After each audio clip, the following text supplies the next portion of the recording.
Fucking stupid piece of shit.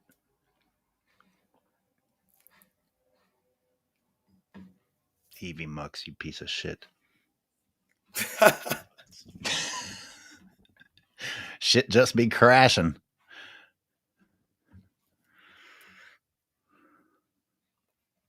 They get to look at me. Good morning, Vietnam, and sports and fitness rants. How you doing today, sir?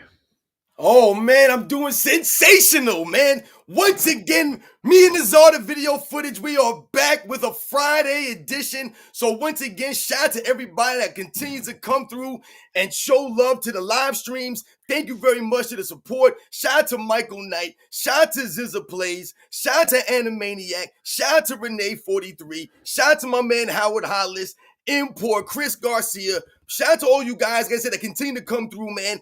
Andrew Music, CGP, it really means a lot. You see, we have Bubble in the Cup. Shout out to L Explicit. Don't forget my man L Explicit who comes through and gave us that.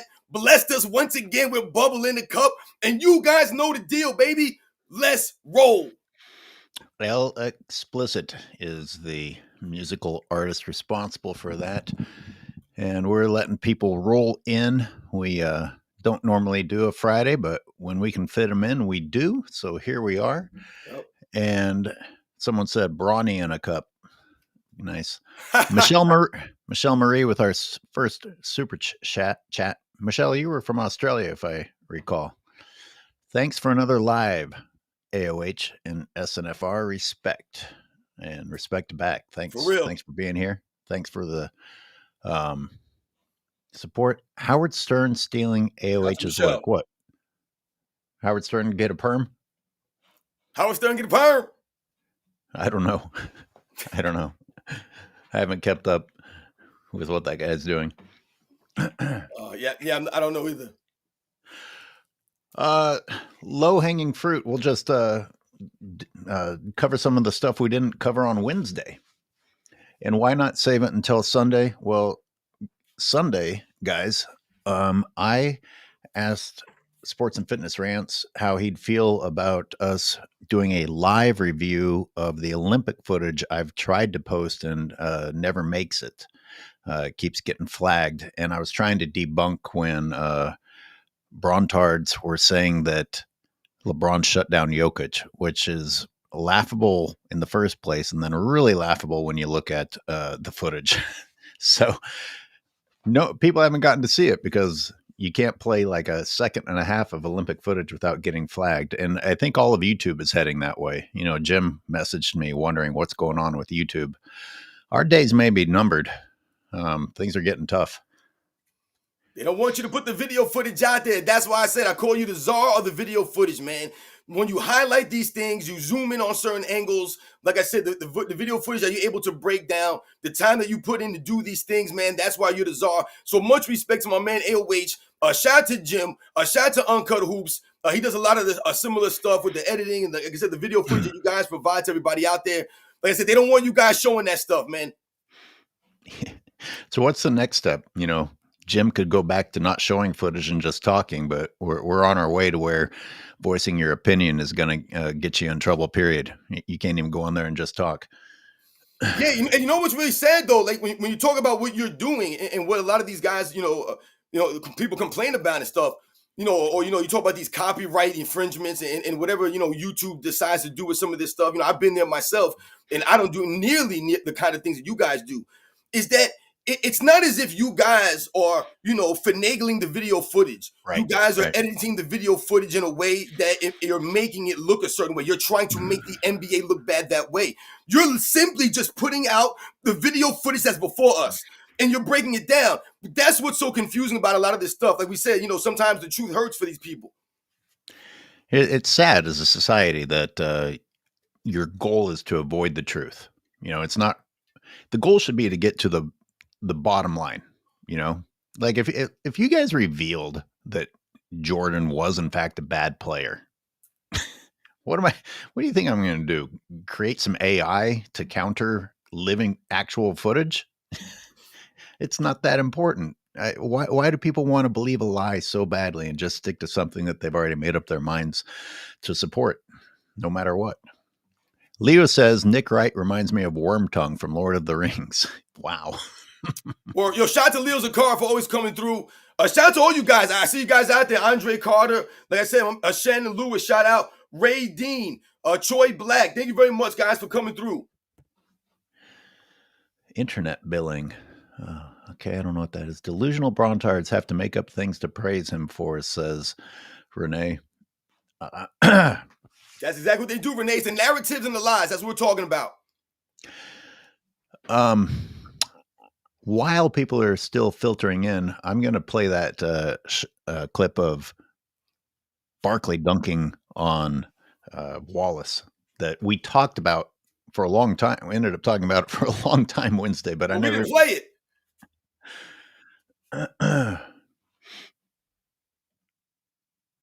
Oops.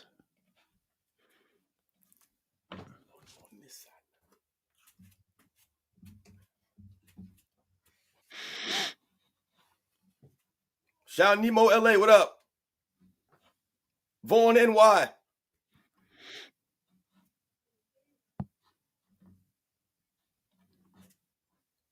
They know the deal, man. Charles Barkley used to have those ill dunks. Both of those. So the Wizards still trailing by 2. Barkley. He's going to get him with the pump fake. Working now on Ben Wallace. You see that floating motion? His living in college, working on the big guys. He loved the big guys. And again, he can play off that string. He's quick, gives you that head fake, gets around it, and can just power up to the... It's that floating motion that you don't expect to see that always has me just wondering about Barkley. He's a phenomenon, I guess, in that way. Yeah, and this is Barkley after, years of being in the league and, like I said, dealing with that, extra weight for all those years and some of those injuries that he had, that he played through.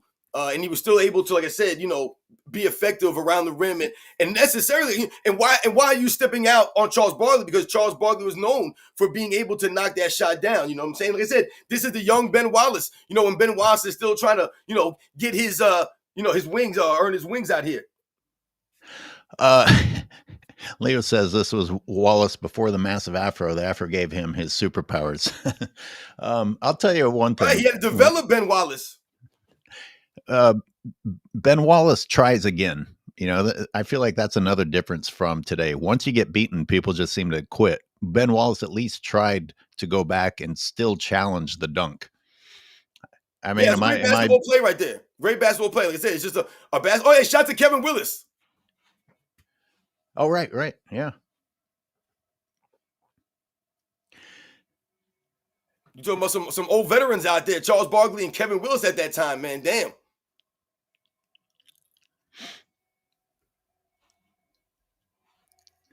Well, if anyone else has any insights on that clip, but that's just a little something to get us warmed up. Here's the other thing that is low-hanging fruit for me. We're going to talk about football for a minute. I listened to The Odd Couple the other day, and they were talking about the worst NFL busts ever.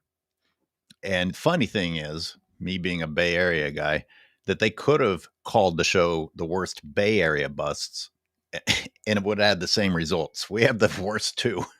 We have the top 2 on the list with Oakland's quarterback, and with the Niners. And the most recent one, of course, was Trey Lance. And here's how I'm going to tie it back into talking about basketball. Rob Parker made the point that Trey Lance hadn't really done that much on film to warrant being treated that way. And I thought, well, that sounds like brawny. But the bigger point I want to make is that they said at least the Niners realized their mistake and moved on. It was a huge mistake, bad mistake, the things that they gave up in order to get Trey Lance. But you can probably guess where I'm going with this. This is what the NBA should have done with LeBron James. They said, this is our guy. We're going to invest in him. And after LeBron showed you who he really was, the NBA should have said, oops, we're going to move on. Sorry, you don't get the crown of the chosen one. You are not going to be the face of the league. Instead, it would have been like if the Niners had just stubbornly stuck with Trey Lance and stopped making the playoffs year after year. Anyway, I don't know. What do you think of that? Can you make something of that? Well, I mean, all right. Well, let's be honest here and let's be real. You know, we're comparing Trey Lance to LeBron James. All right, wait. So let's understand that one of LeBron James' greatest strengths that Trey Lance is, never going to know anything about is how he's able to control the narrative through the media, through these other people. These analysts, quote unquote analysts. These people who are supposed to be giving us the facts that he's somehow paid under the table. He's doing side deals with some of these people. He's doing all these shady things behind closed doors so that he can always come out in a good light. That's why you hear a lot of people celebrate LeBron James for a lot of things that, it's like the charity work. They'll celebrate LeBron James for his charity work, but they're celebrating someone who celebrates himself for his charity work. So really, what are we doing here? You know what I'm saying? Like, the people that you understand that do things, for people, is because they do it. You can tell it's genuine. It's authentic when it comes from them. LeBron James always comes across as someone who needs to be recognized for the things that he does for others. Right? I have to insert something. I will Absolutely.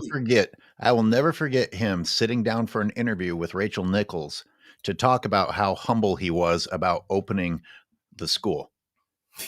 What? You're doing a fucking show about it. Remember, he has a shrine to himself in the school.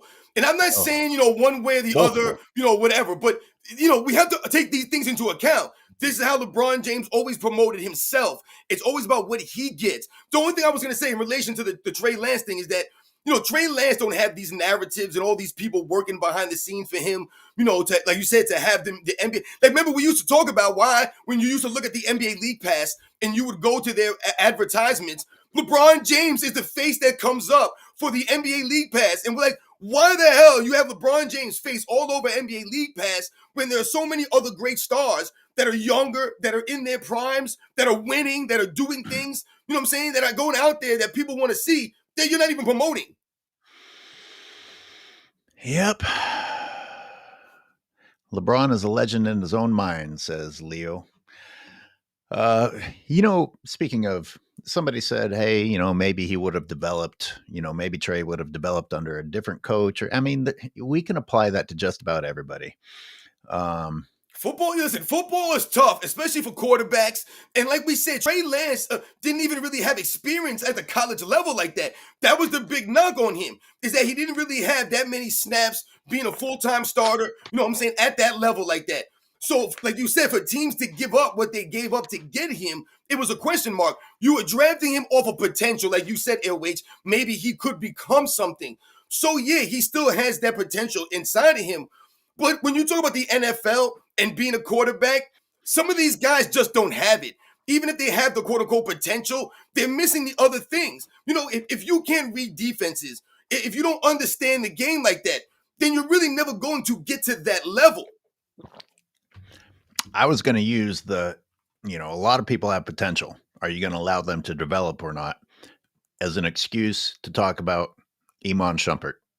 Because it was about a month ago that I came across an old ESPN clip of Stephen A. Smith and someone else saying, damn, look at this Shumpert guy when he was with the Knicks. This guy's going to be something else. And then I just happened to see this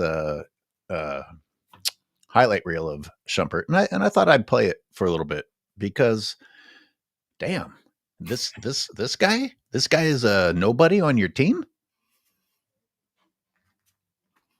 I can't believe we got some Iman Shumpert highlights. Let's go from a New York guy. Hey, I'm sorry, but he was. Guys, Fields, short. Shumpert comes flying in and throws it down. I'm sorry, that's better than a LeBron dunk. And then they call a technical foul for hanging on the rim. You know what the sad reality is, man? After he threw it down. The reason why you even have to do something like this is because the LeBron James fans, let it roll. Well, I turned the volume off. We can. No, Do you want me to pause it while you yeah. talk, or do you want the clips to roll? Yeah, let it roll, Airways. My bad, man. Go ahead. No, I'm not. Jesus, come on. That's nasty. See, I'm just saying, like, what I was gonna say was like, because like we talked about the fans of LeBron James, they never want to big up his teammates. And no one's saying that Iman Shumpert is, this crazy, amazing player, and he's a Hall of Famer and this and that. But when we talk about role players, and we mentioned this many times, that word role players. And when they talk about the guys that, some of these other guys played with in their careers, we often talk about the Michael Jordan comparisons. They always bring up Michael Jordan's teammates. But someone like Iman Shumpert, we mentioned the guys like the J.R. Smiths, but not only those guys, just a plethora of players that LeBron James has played with, that maybe they weren't superstars, maybe they weren't, the greatest players ever, maybe they weren't at their peaks, but LeBron James had opportunities to develop guys, never wanted to do that. He had opportunities to maximize guys, but he never did that because he never allowed these guys to actually be role players. And his fans never give these guys respect. So yes, Iman Shumpert was a quality role player for the role that they wanted him to do. But ultimately, you're forcing these guys to do things that they're not accustomed to doing. Because Iman Shumpert's not a shooter, but they forced him to be a 3-and-D guy. That dude can't shoot worth a lick, but he was forced to be a 3-and-D guy. J.R. Smith, they forced these guys that were athletic, that were known for being slashers, right? That's what they were known for doing. You're forcing them to shoot now. That's not what they were known for doing. And this is why I'm mentioning Shumpert, because I'm sick of talking about the obvious guys.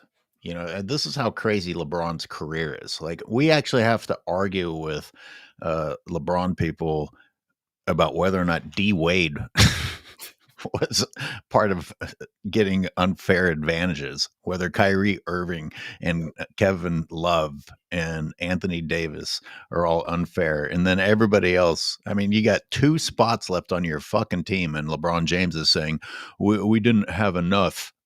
Yep. And then, so I move on to looking at who he's referring to when you don't have enough. I mean, look at this defensive play. Like BJ Armstrong was a really good role player for the Bulls, man. And there's no knock on him. But BJ Armstrong wasn't flying through the air on put-back dunks like that. Iman Shumpert could regularly do these things. Steve Kerr, John Paxson. Not saying that they weren't better in other areas, obviously shooting and things of that nature. They played their roles. But Iman Shumpert could do things also. Let me play this because we know that maybe one of LeBron's most remembered moments in a finals series is a chase down block. Well, here's Shumpert doing it to the Warriors, and nobody talks about this.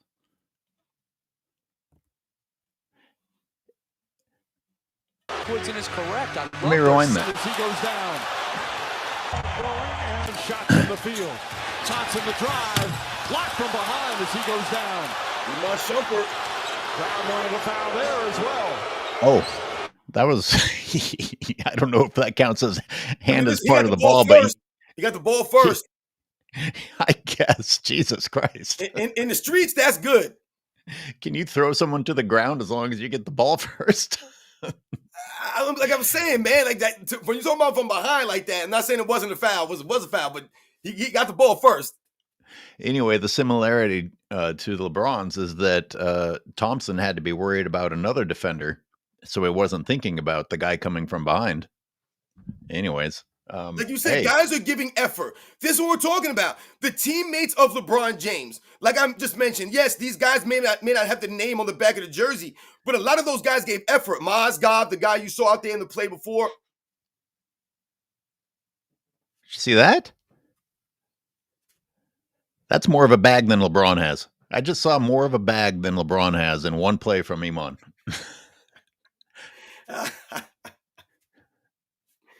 I see what I'm talking about. He also has just an absolutely legendary flop against the Warriors that I got to find and queue up. But that's better than any dunk I've ever seen from LeBron. LeBron does the same thing all the time, and Shumpert's smaller than LeBron. Still can't. Anyway, I don't. What? Go ahead.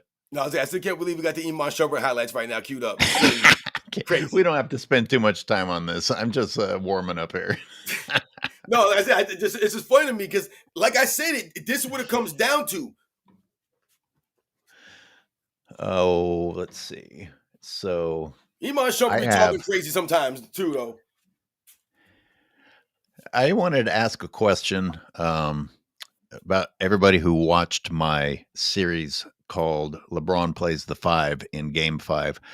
How many people realized how many times the Lakers made a comeback when LeBron went to the bench? In one fucking game, people. I didn't have to search his career. In one fucking game, in which everyone else got thrown under the bus after that series, except for the guy who lost the lead for them every time he came into the fucking game. God damn. What are other people watching?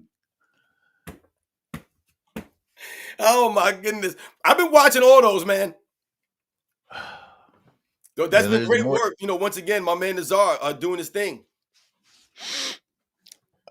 Let's get to, I see Jimmy James with a super says, anyone who played against MJ or with LeBron equals bum. Right. MJ's competition magically all sucked, and everyone that LeBron played with magically all sucked. At some point, you got to understand that your arguments are just a little too convenient to exist in reality. I mean, listen, when LeBron James wins the championship and he says that, coming back from that deficit, that made me think I'm the greatest of all time.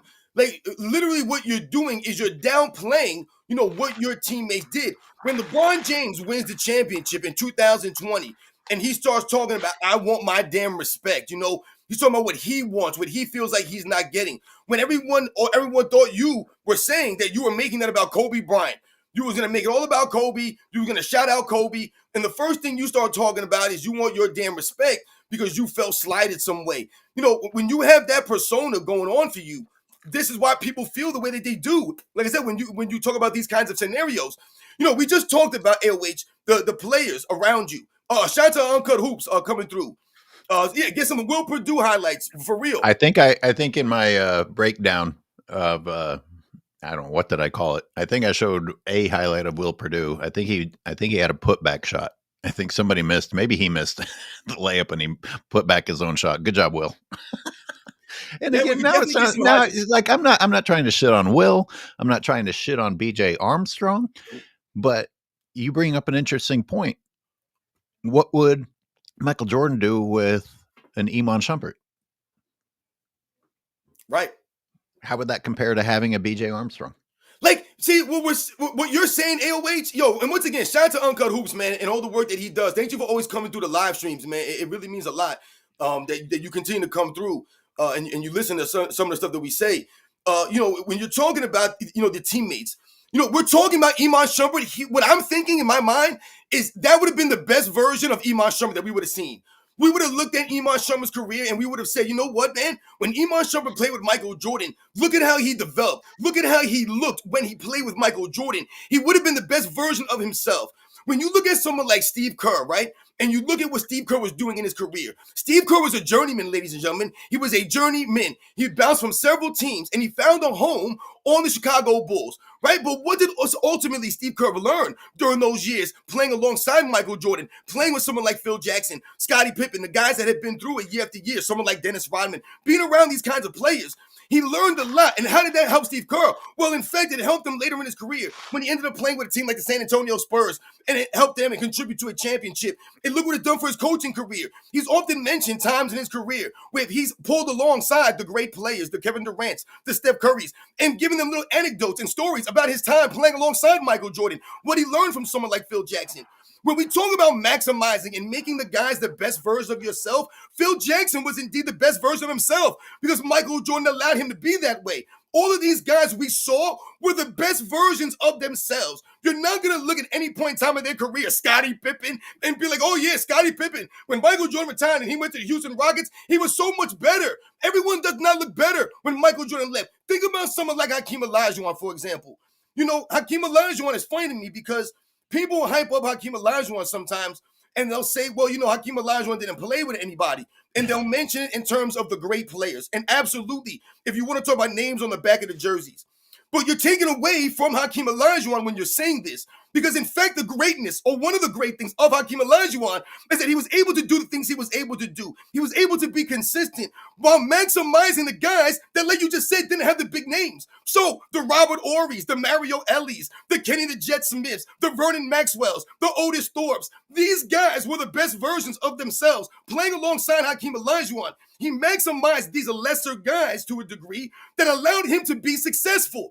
That's greatness for Hakeem Olajuwon. Let's not knock and take away from his greatness by saying, oh, he ain't played with a bunch of bums. Nah, he played with really good role players that played their roles and he maximized them. Yeah, you bring up a good point about seeing everybody at their best while they were paired up with Jordan, you know, in not limited to players, including coaches.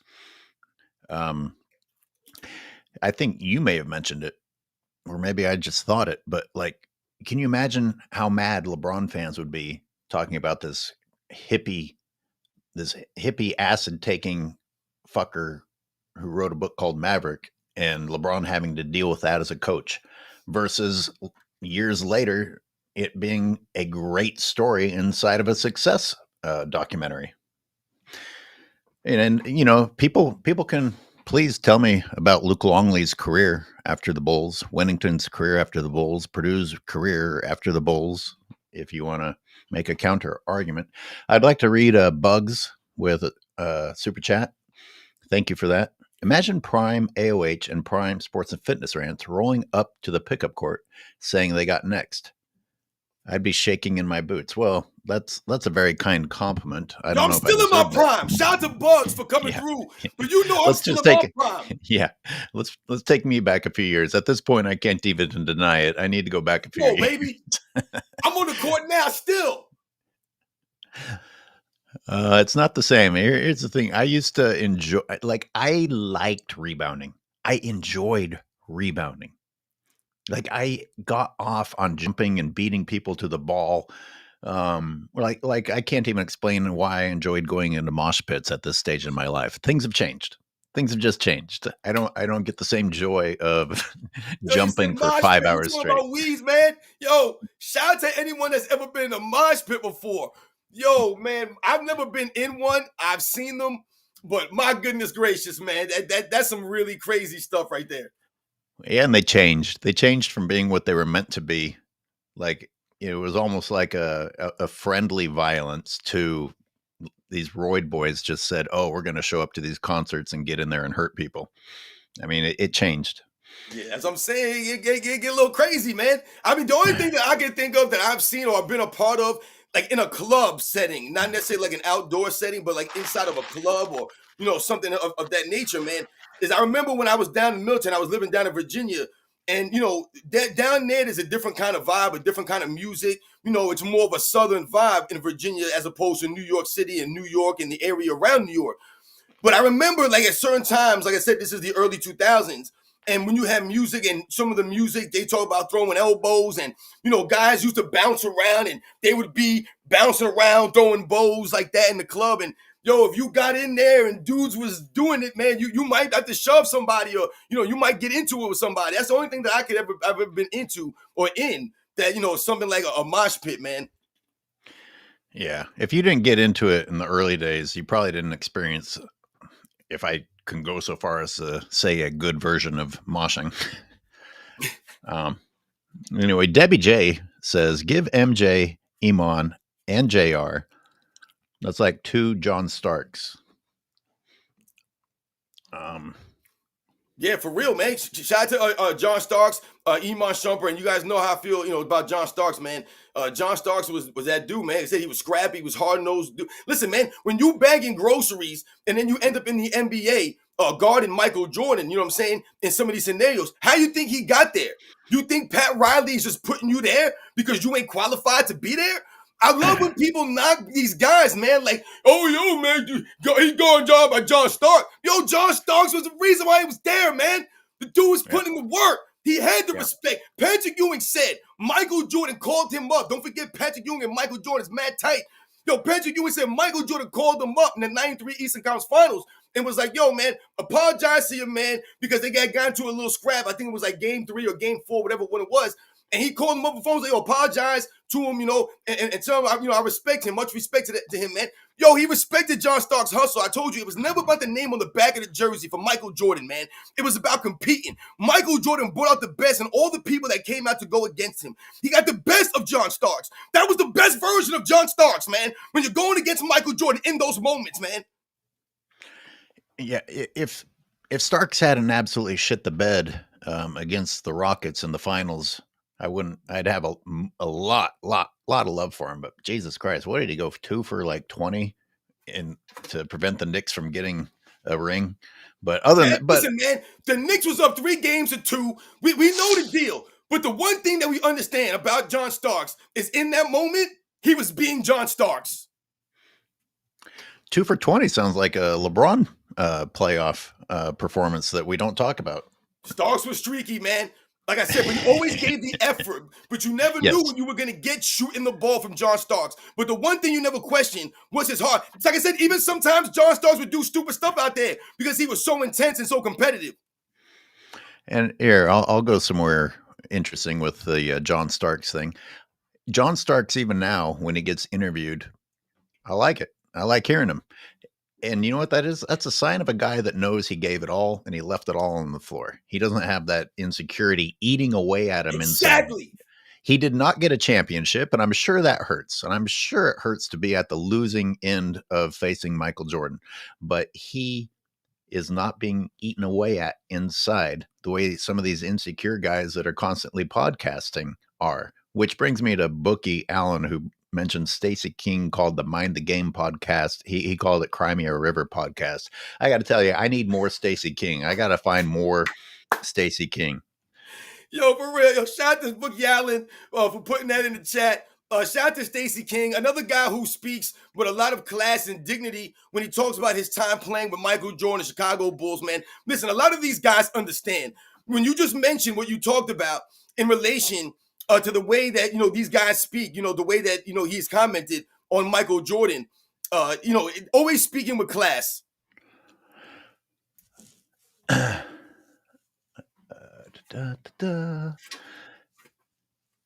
AOH gets up early to hate on LeBron. Well, kind of. I get up early so that I can get in my exercise. Hey, Robin, I had a great start. I went for a long time today. I was almost just late. Want people to say where their hate is. Just explain it. Just type it out. Where's their hate? You type out what their hate statement was that we said about LeBron James, where we hated on this man. There's no one hating on LeBron James here. There's no one there. Listen, people ain't here to hate on LeBron James. We're giving you the facts. Like I said, we're conversating about the facts, man. If you want to sit here and be educated, then be educated. I don't even know if he was talking shit or that was a compliment, but there's no. But I'm just saying, there's no hate. There's no hate here. No hate. Yeah. It's no one. Did I hate on? Are you making up? I said, are you making up video footage? Are we making up video footage? Are we doing that? No. Now, yeah, we might say some hyperbolic statements sometimes. Yeah, you're AOH, man. You're angry old hoops fan, man. You're supposed to be angry. You're supposed to say some crazy stuff, man. And I'm sports and fitness rants. What the hell are you talking about? So once again, we're out here giving you the facts. I tell you, the people that think that they're revealing something when they're like, "Oh my God, your channel is about this," I'm like, "Did you read the title?" I mean, think about what you just said about John Starks, AOH.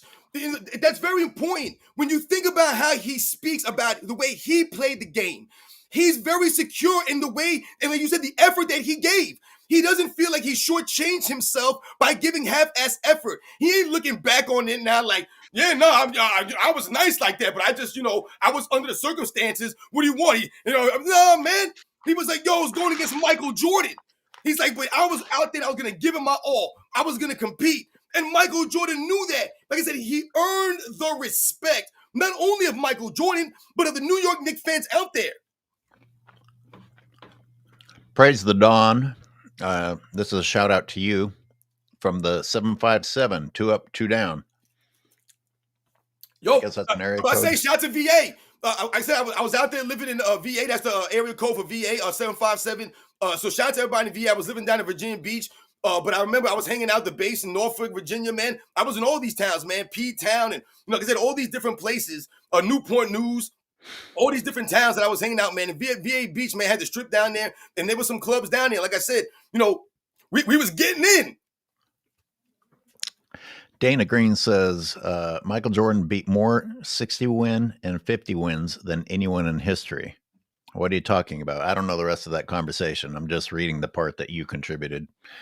That's Lazy right, man. says, that's right. Those are the facts. I told you in the 90s, man, more 60-win teams. LeBron is undergoing vaginal rejuvenation therapy today. No, that's just mean. Come on, people. That's crazy. That's crazy. Yeah, it's not today. It's tomorrow. So the rest of what I've got, well, let's see what Italian in Laguna says. He's got a long one. Stacey King will always be a legend for his famous quote, "I will always remember the night Jordan and I combined for 70 points. King scored 1 point that night." I'd love to be able to get the local feed, because doesn't Stacey King do announcing for the Bulls now? I feel like he does do some of this stuff, yeah. Like I said, a shout out to a lot of these guys that continue to, carry themselves, like I said, with the dignity, with the pride, with the class, and the way that they speak about themselves. Like I said, you don't have to pump up Michael Jordan. They're not pumping these guys up and, creating some false narratives and trying to rewrite the history. They're giving you the facts, man. Like I said, they're giving you the truth. They're not giving you the emotions and feelings, man. They're giving you the real, man. Like some of these guys, what did they do? Will Purdue, what he say in The Last Dance? He was like, yeah, was Michael Jordan an a-hole? Was Michael Jordan a jerk? Was Michael Jordan this? Did he cross the line? Did he say X, Y, Z? Yeah, he said those things. But did it work? Yeah, it worked. He's like, yeah, and we're all champions because of it. So, like, once again, like, they understand. It's like I told you guys, when I was in the military, I often related the way Michael Jordan treated his teammates in practice and all these drills, as going through attrition. And I remember in boot camp, now I'm not saying that this is the military or anything. I'm not trying to relate it that way. But I'm talking about the result that you're trying to get, the way you're trying to go about that result. And that's the way Michael Jordan doing that. You're talking about a standard you're holding, so you're getting a result. So when you're in boot camp, they're holding you to a strict, very strict standard. Everything you do is under a microscope. Everything you do is timed. Everything you do is graded. Everything you do is looked at. Everything you do. Everything is on a clock. Everything, man. So once again, you're held to a certain standard. Why? Because they want a certain result. At the end of all of this, they want you to be a sailor, a soldier, whatever they're looking for, man. So Michael Jordan was looking for being a champion. So those are the things that he did. He required these people to do certain things. There were a lot of things said to me when I was in boot camp. There were a lot of things done to us when I was in boot camp, man. That wasn't necessarily nice. That wasn't necessarily like, yeah, I love these people, man. But I respected them because I understood what they were trying to do, and I understood that there was only way that they can do it. King's Speech says Jordan also only got beat by high 50-plus win teams. Shout out to King's Speech. Thanks for being here. Shout out to King's Speech, Raw, for real. Come with the facts. Yeah, Michael Jordan wasn't out there getting beat by, like I said, these teams that weren't supposed to beat him. Like I always tell people all the time, like, if Michael Jordan and the 86 Bulls beat the 86 Celtics in the first round, they would have ran Larry Bird out of town, man. Like, come on. What are we talking about here? So from here on out, I'm just going to go through a list of what I saw you put out that we haven't talked about. I don't know if you still want to talk about any of it, but I'll hell yeah. Here's a few of them that I read. No Chill Gill versus Kwame Brown. LeBron and his wife doing Pilates. JimmyX High Roller backing Bleacher Report. Any of those bothering you more than the other today, or do you want to hit us with a fresh one? Well, no, we could talk about the Jimmy High Roller thing quickly, because that allows us to talk about multiple players. We don't have to talk about LeBron James or hate on LeBron, poor LeBron James. So let's talk about that. The focus of that video. And as you guys know, I'm not a fan of Jimmy High Roller. I'm not saying that his content is zero quality. I don't know his content well enough, but the things that I have seen, the things that people have sent me that they wanted me to talk about, I'm not on board with. Like I said, so I'm not a supporter of this man's channel. All right, so let me make that clear at the top. What he talks about in this video is the burden on a lot of these publications, these pages, these channels, to come out with a top 10, a top 20, a top 50, a top 75, a top 100 list in this instance, right? In this case, as far as the Bleacher Report. So essentially what he's saying in this video, and I watched the entire video, because once again, if I'm going to do a video on someone or have an opinion, on a video that they've done and someone sent me something, I'm going to watch the entire video so that I can't, shortchange myself or shortchange them. So the conclusion that he came up with at the end of the video is that the Bleacher Report was in fact a very good list and the most accurate list that he thinks is out there right now as it relates to rankings. And the reason that he gave for him, like I said, backing up this list essentially, is that he talked about the averages. So what he's saying is that if you take a vote and you have people vote on something, and he was talking about in relation to how people view the greatest players of all time as far as rankings and the criteria for some of these rankings. And he was talking about how oftentimes a lot of this criteria is split down the middle. So he's saying that if you're taking the average on some of these things, that's really where you're going to get the right answer, right in between what the people are saying, right? So he's saying that the Bleacher Report did a great job at this because whoever was involved in these rankings, whether it was the employees or, like I said, whoever, like I said, was involved in making this list. I didn't realize this. When you look at the list, what it says is it gives the players a ranking 1 through 100. But if you look after the summary of the player, their accolades, whatever the case may be, they have two numbers, right? And the numbers represent where they were ranked highest in the voting and where they were ranked lowest in the voting. So I can't remember off the top of my head, but for example, let's say I think Charles Barkley or Karl Malone was ranked 20th or 17th at the highest or something like that. But then at the lowest ranking, they were ranked 72nd. So what you're saying essentially is that you're saying that there were 71 better players in the NBA at that time in the NBA's history than Karl Malone. I can't remember. I think it was Karl Malone, if I'm not mistaken. But essentially what he's saying is they're taking the average of where the people were ranking these players. And he's saying that that's an accurate way to come up with the rankings. But my problem, once again, is what he said in his video. And I know I'm talking for a long time, Airways. Forgive me, man. No. But what he said in the video in the beginning was that when you look at how long a lot of these people, you take a poll and you look at how long a lot of these people have been watching the NBA, right? He said the average was between 7 and 9 years. So if you're saying that the average is between 7 and 9 years of actual watching the NBA or knowing about the NBA's history or the experience of knowing the game, then really what the hell do you know about what the hell you're talking about? So I'm talking about these rankings and the people who are doing these rankings. How long have they actually been watching the game? Or have they only been watching the game 7 to 9 years or the last 10 years? This is what their rankings are based off of? So I really don't understand, because when I looked at some of those numbers, when I looked at this again, because I didn't look at it the first time, some of the guys' rankings were so far, there was too big of a gap between them that it's insane that they could be ranked that low in someone's mind. And when you talk about how some of these players are going to be ranked, what does that do for someone like LeBron James, where his highest rank was number 1, right? People ranked him for the greatest of all time. And his lowest rank, I believe, was, I want to say 3.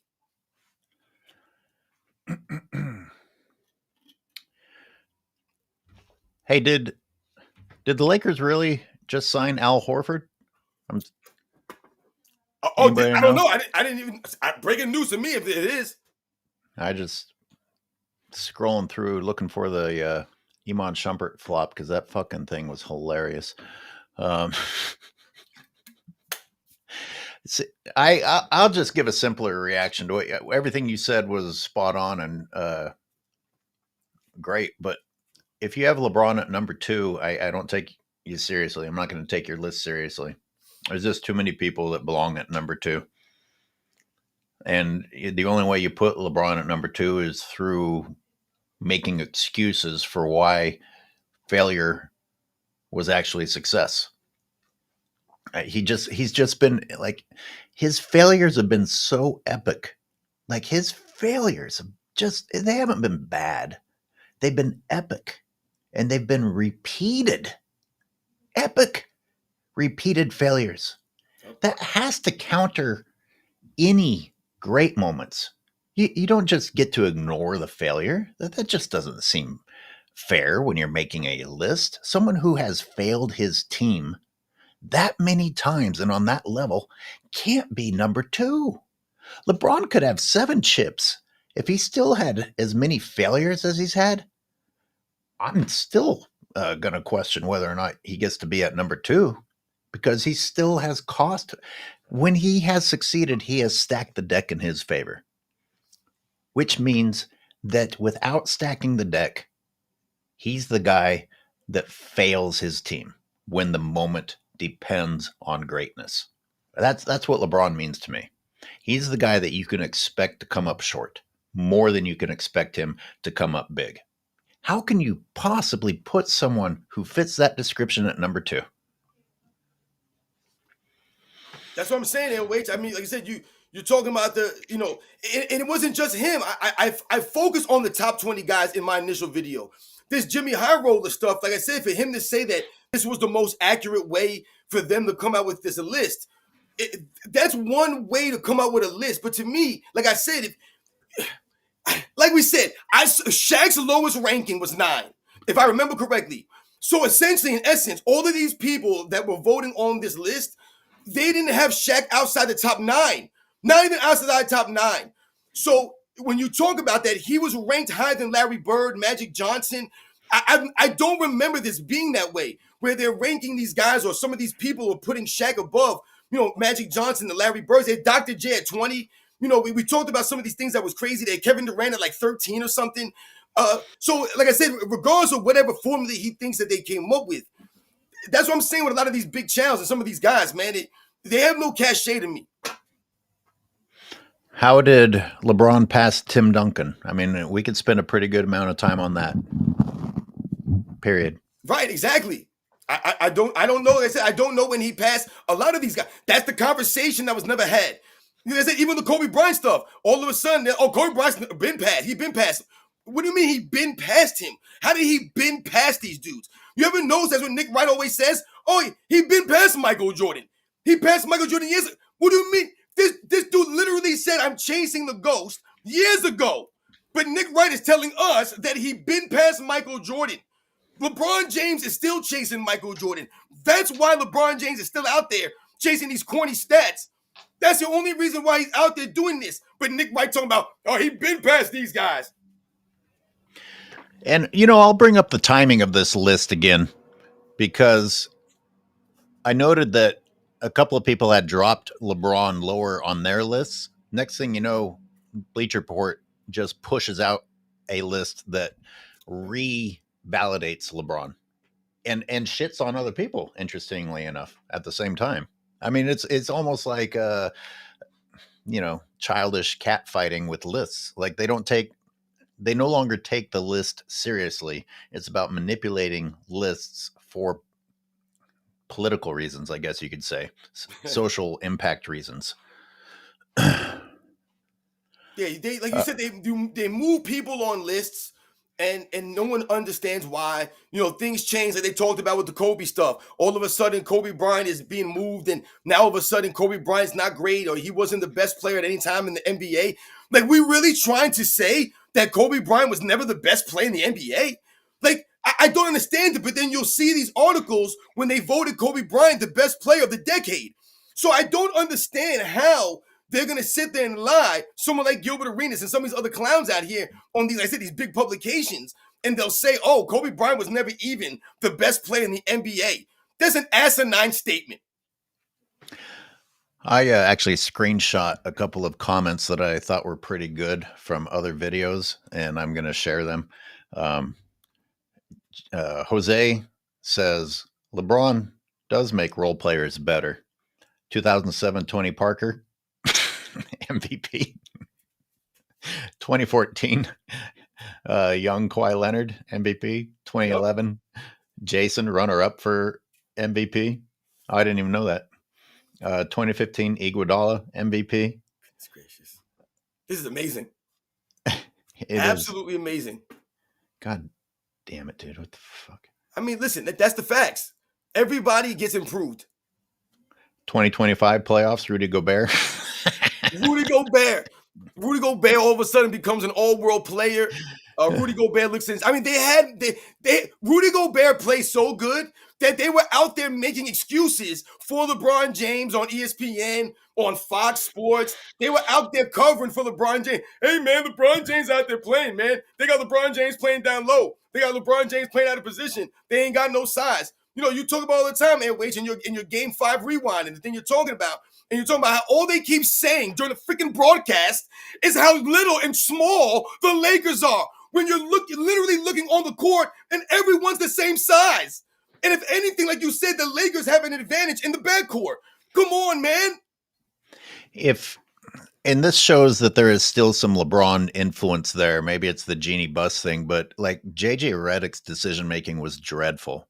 The Lakers had 6'11", 6'10", and multiple 7-footers on the bench who had shown that they can play. And JJ's experiment failed. And it failed the game before. And then he stuck with his experiment. It was a failure. And we have to listen to JJ Redick being some sort of a coaching savant even now. JJ Redick should be fired. No one else survives doing that shit in the playoffs. And 2 points. You backed up what I was trying to show, that even when the announcers were saying the Lakers were small, they were still the same size. 2, the Lakers had size and made a decision not to use it. Yep. It clearly wasn't a good decision. But, I mean, Jesus Christ, you should have actually been able to get away with a decision that bad against the Timberwolves, because the Timberwolves were just terrible. They were fucking terrible, which brings me to another message I'd like to read. If you traded LeBron James for almost any other max contract player in the league, the Lakers win that series. I agree. And again, people will say that I'm hating, but have you looked at my game breakdowns? Replace that dude with any other max player, and you don't think that there's going to be a better result? I mean, he was bad. He was bad. You have to argue that all other max contract players in the league are as bad as what I just showed you for this not to be true. Everybody check that you haven't been unsubbed. YouTube unsubscribed me. Jesus Christ. So I'm just sharing that warning. There's a lot of weird shit happening, people. And like I said, YouTube's had me leave comments that I didn't fucking type. I mean, God only knows what's happening out there. Yeah, that does happen. Absolutely. A shout out to you guys for letting people know. People getting unsubbed without unsubbing. And I'll add, you also have to click the notification bell. I still don't know if you'll get notified, but subbing isn't enough. Oh, okay, right, yeah, exactly. I never even say that stuff. Like I said, I don't even know about these notification bells and some of these other things. So shout out, I guess, click the bells. And if you weren't listening earlier, our plan for Sunday, the meat and potatoes of the show, I'm sure we'll have a lot of other stuff to talk about, is going to be looking at the LeBron fan promoted rumor that LeBron played great defense on Jokic in the Olympics, which is easily debunked. It just isn't so easy to get published without copyright strikes. Anyway, we're going to try to show it to you by going live and analyzing it on Sunday. Word. Hey, I want to go back real quick to what you were saying about LeBron James and on the defense and the things that you were breaking down in the last couple of videos that you released. When they talk about LeBron James and him being able to play all these positions, and they're talking about the evolution of LeBron James, right? And they'll say, oh, LeBron James playing the power forward now. LeBron James playing the center. He can move around. He can do these different things. I want everybody to understand, just because they list him at a position on paper, he's listed at center, he's listed at power forward, they actually got him, playing there. It doesn't necessarily mean that he's guarding these people. He's out there doing it. Yep. Because we've seen LeBron James listed at point guard before, right? Is LeBron James guarding point guards? He ain't guarding point guards out there on the basketball court. LeBron James ain't doing that stuff, man. He wasn't guarding point guards, man. They list him at point guard. LeBron James always played point guard. Where's LeBron James not play point guard's career? Let's be honest here. Where's he not playing point guard? The man's always got the ball in his hand. He do whatever he wants. The man can make it rain out there. All right? He's LeBron freaking James, man. He's been playing the point guard position. He's been playing every damn position on paper his whole damn career. That's the problem. This dude wants to play all the damn positions. He wants credit for everything. He don't want to give up none of this stuff. He don't want to sacrifice. He don't want to be that kind of guy. So get other guys recognition so they could get some shine. So they could do their thing, man. No, he don't want none of this stuff, man. So LeBron James is going to go out there and be listed at these positions. But he's not guarding these people, man. Like they mentioned, someone talked about one of the comments talking about who the other players, how he made them better.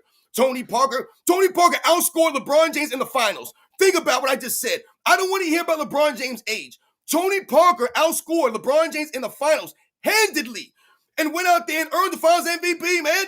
That's all LeBron James, man. So he made Tony Parker look a lot better. What did he do for Andre Iguodala? What did he do for Kawhi Leonard? He ain't playing no defense on these guys. He wasn't stepping up on the other side of the ball. Damn what you're doing offensively. He was missing shots against Andre Iguodala and all that stuff, but you didn't lock up Andre Iguodala. You didn't hold him in check to keep your team on top. You didn't do it. Michael Jordan always took the challenge, man, on both sides of the ball. So them games where he was, 5 for 23, or Michael Jordan was 7 for 35, and he was having one of those nights shooting the ball. You knew that Michael Jordan was going to guard his man, and he was going to play great help defense. He was going to be available. He was going to be there on both sides, man, to help lead his team, man. He's guarding the point guards. He's doing this. He's playing that help D. LeBron James ain't stepping up like that. The Warriors, with the help of LeBron James's failure, resurrected Iguodala's career. Like Iguodala was kind of like fading out. Like you weren't hearing about Iguodala anymore. And then, hey, let's put you on LeBron James and you can get a finals MVP. He wasn't ancient, but he was 30 when he joined the Warriors. I feel like a LeBron fan would call that too old or complain about it. Exactly. Like I said, shout out to Andre Iguodala and all those guys that played their roles, man. They went out there and did it. What LeBron James fans say to knock Andre Iguodala and him getting that finals MVP, and yet people can debate whether Steph Curry should have gotten it or whatever. The reason why Andre Iguodala ended up getting it is because the impact he had, but not only the impact he had numbers-wise, but on both sides of the ball and in the moments that he had the impact. So he forced LeBron James into a lot of tough shots, and he, in fact, made some key baskets that LeBron James couldn't stop him from making. So when you talk about what LeBron James didn't do, when you talk about what Andre Iguodala actually did, man, he went out there and earned that on LeBron James, directly playing against him. And, I was pretty angry at the offensive fouls that LeBron's been getting away with for a long time. And he was doing it back then against Iguodala, just like smashing into him. And not to reduce the excellence of his defense, but a big part of Andre playing defense was just being a solid enough person to be able to take the punishment and stay there. I hate to say it like that, but like part of playing defense against LeBron James is taking the offensive foul without your sternum breaking. Word. Morris with the super chat. Thank you, sir.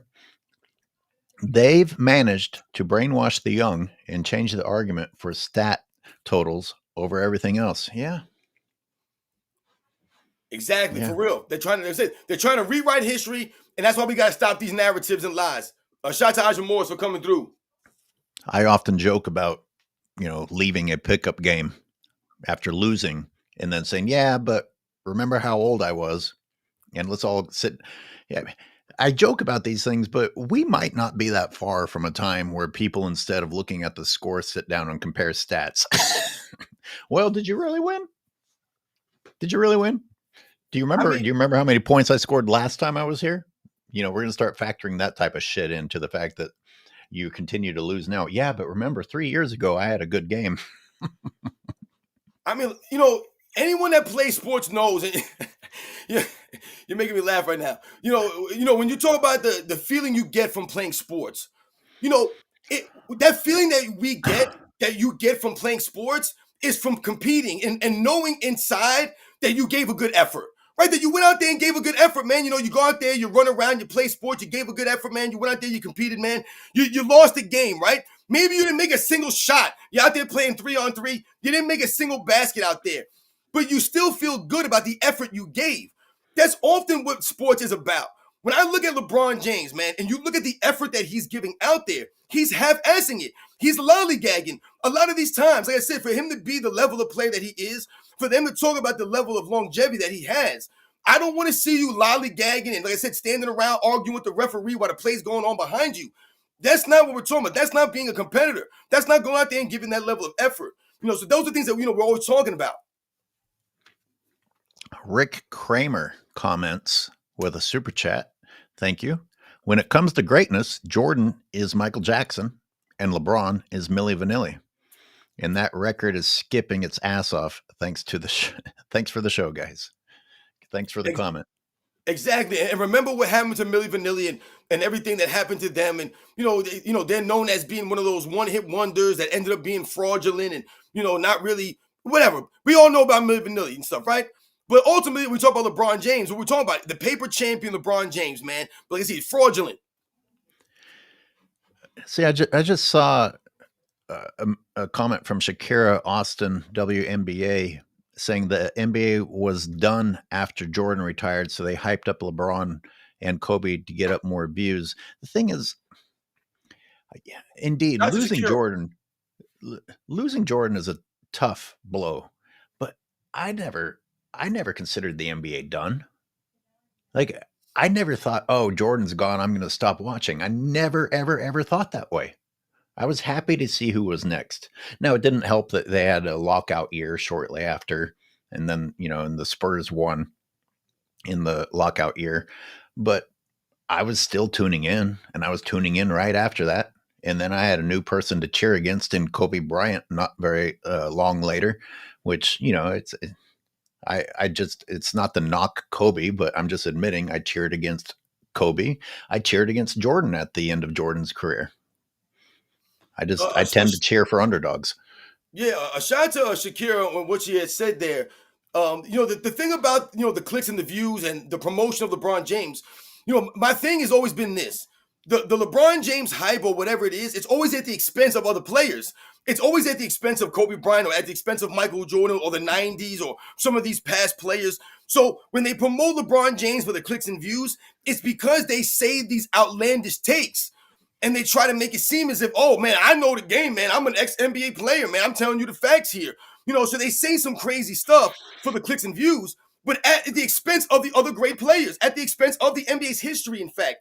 So, yeah, I'm on board with promoting LeBron James. If they want to put a LeBron James highlight film, if they want to promote LeBron James in year 22 or going into year 23, and they want to keep the facts to facts, then no doubt about it. But every time that they talk about LeBron James, it's some weird made-up stat that doesn't exist. I mean, they just make these stats up. Oh, he's got this 10-point streak going. They love to keep promoting this nonsense. It doesn't make any sense to me, the things that they talk about for LeBron James. And like I said, whenever they want to promote him, they must do it at the expense of other players. You just made me think about his ESPY speech. And that ESPY speech was one of the most cringe things that I've ever heard. But let's think about why we had to hear that in the first place. He basically got an award for being old and still playing. Well, that's kind of a bullshit award. It's like, hey, let's wait until all the other old people aren't. I mean, who else were you going to give it to? Oh, here's an award for being the oldest guy in the NBA. And I joked in my recent breakdown. I was like, are the ESPYs going to give him that again? Because no one else is going to be older than him magically next year. You keep giving the same award over and over again, such as the games played, playoff games played, hours played, minutes played. Are they going to talk about how many milliseconds LeBron has logged on the court next and give another award? I mean, I'm just trying to go back to what you said. The type of stats that they pretend are important are pretty disturbing. I mean, I'm sorry, LH, I just did a video recently, like a couple of days ago, how that was sent to me on Instagram. And these, like I said, these are from big pages, thousands and thousands of followers and subscribers on a lot of these things. And literally the title of the video was it says unbelievable LeBron James stat. And that's what it's labeled as. And I'm like, okay, what is this nonsense that someone's sending me? Oh boy. And you know what it was, LH? They were talking about LeBron James since 1996 has more playoff wins than any other team in the NBA during that time.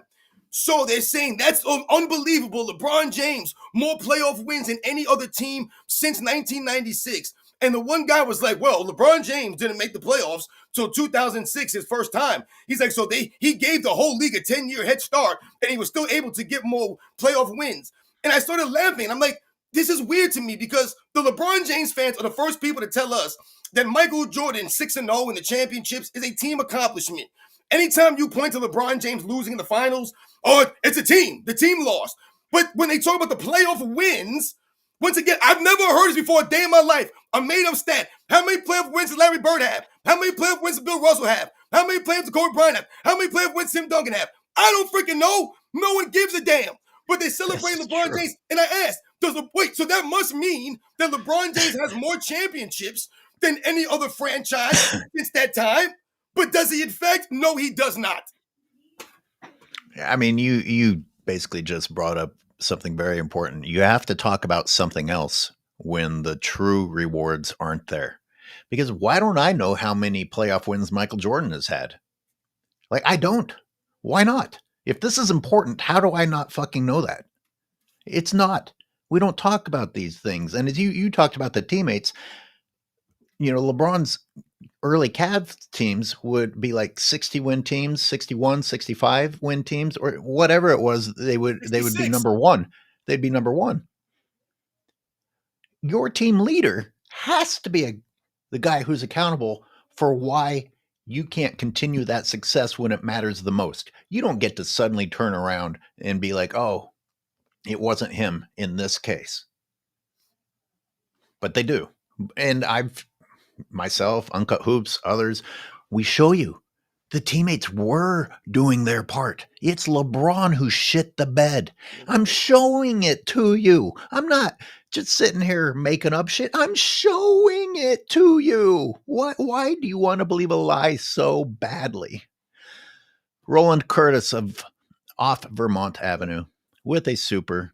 Did it hurt Kobe Bryant's legacy and the comparison to Michael Jordan because Kobe won 1 MVP to Jordan's 5 MVPs, and Kobe won 2 scoring titles to Jordan's 10?